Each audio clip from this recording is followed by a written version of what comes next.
मैं कहता हूं जब पढ़ाई की बात हो तो कठिन जो है उसको पहले लीजिए। आपका माइंड फ्रेश है, आप फ्रेश है, उसको अटेंड करने का प्रयास कीजिए। मेरी राय में प्रधानमंत्री की बात ही ठीक है। आखिर कठिन प्रश्नों से कब तक बचा जा सकता है? वैसे उन्हें भी प्रधानमंत्री बनने के बाद प्रेस कॉन्फ्रेंस करते रहना चाहिए था। ये सवाल प्रधानमंत्री के लिए सिलेबस से आउट जैसा आया। सीधे प्रधानमंत्री का नाम लेकर सवाल पूछने की इजाजत पर नरेंद्र मोदी ने बीजेपी अध्यक्ष की तरफ इशारा किया। मैंने जवाब दे दिया ना, हर चीज का जवाब प्रधानमंत्री जी ने देना जरूरी नहीं है। Just say it again. Not necessary. I have to talk about the intelligence and everything. What you want to talk. But by not saying it again, by not letting people hear the message repeatedly, you are allowing an image that is contrary to the interest of Gujarat to continue. It's in your hands to change it. I'll have to rest. पानी आप पीछे दोस्ती बनी रहे, अपनी दोस्ती बनी रहे। You came here, I'm happy, I'm thankful to you. उम्मीद है अक्षय कुमार को अब इंटरव्यू करने का मौका नहीं मिलेगा। मैं ये जानना चाहूंगा, वैसे कई लोग जानना चाहेंगे कि नरेंद्र मोदी जी को जब जुकाम लगता है तो वो क्या लेते हैं? क्या हमारे प्रधानमंत्री आम खाते हैं?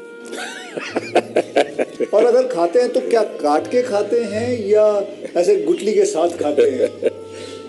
एक तो मैं आम खाता भी हूँ और आम खाना मुझे बहुत पसंद है। यहाँ तक मैंने पढ़ा है आप सन्यासी बनना चाहते थे या आप सोल्जर या आर्मी में जाना चाहते थे? मुझे लगता है अगर आप प्रधानमंत्री नहीं होते तो जिस हिसाब से आप बता रहे हो तो सन्यासी ज्यादा लगते थे, मतलब सन्यासी बन जाते थे अगर आप।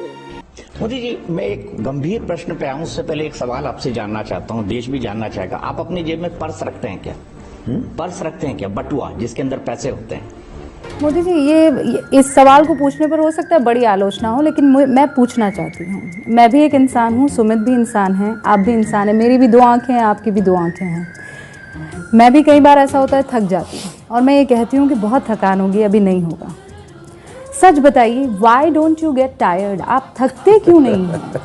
आपको मजा आता है काम करने में या कोई टॉनिक वगैरह आप ले रहे हैं? क्या राज क्या है? रेलवे स्टेशन से आपका सफर शुरू होता है और आज रॉयल पैलेस में आप खास मेहमान बने। इस सफर को मोदी जी कैसे देखते हैं आप? लेकिन एक चीज साफ दिखती है मोदी जी कि आपको अपने लिए कुछ नहीं चाहिए। एक फकीरी है आपके स्वभाव। ये कहां से आई?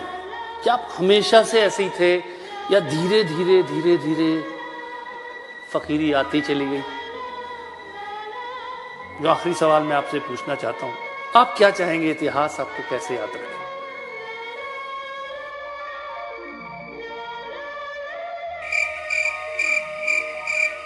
आपने प्रधानमंत्री मोदी के अब तक बहुत सारे इंटरव्यूज देख लिए होंगे, लेकिन आज का जो इंटरव्यू हम करने वाले हैं ये उनका शुद्ध राजनीतिक इंटरव्यू होगा। सर नमस्कार। सुधीर जी, आपका बहुत बहुत स्वागत है। धन्यवाद भैया। अगर राजनीति के हिसाब से देखें तो आप राजनीति के शोले हैं। शोले सुपर हिट हुई थी लेकिन दोबारा नहीं आई, वो सफलता दोबारा दोहराई नहीं जा सकी। या आजकल एक नई पिक्चर आई है एवेंजर्स, जो हर 2-3 साल में उसका एक नया वर्जन आता है, उसका एक सीक्वल आता है और सुपर हिट होता है। आप क्या बनना चाहेंगे? राजनीति का शोले आप बनना चाहेंगे या एवेंजर्स की तरह आप अपने आप को लगातार अपडेट करते रहेंगे? और अगर ऐसा है तो मोदी वर्जन 2.0।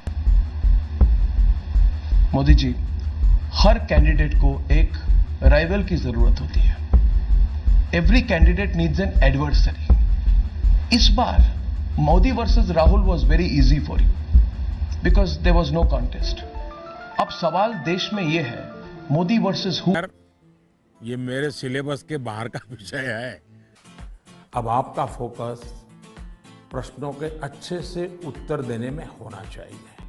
आप इस बात से भी नहीं घबराइए कि कुछ नया आ गया तो क्या होगा, कुछ ऐसा आ गया जो आपने पढ़ा ही नहीं है तो क्या होगा।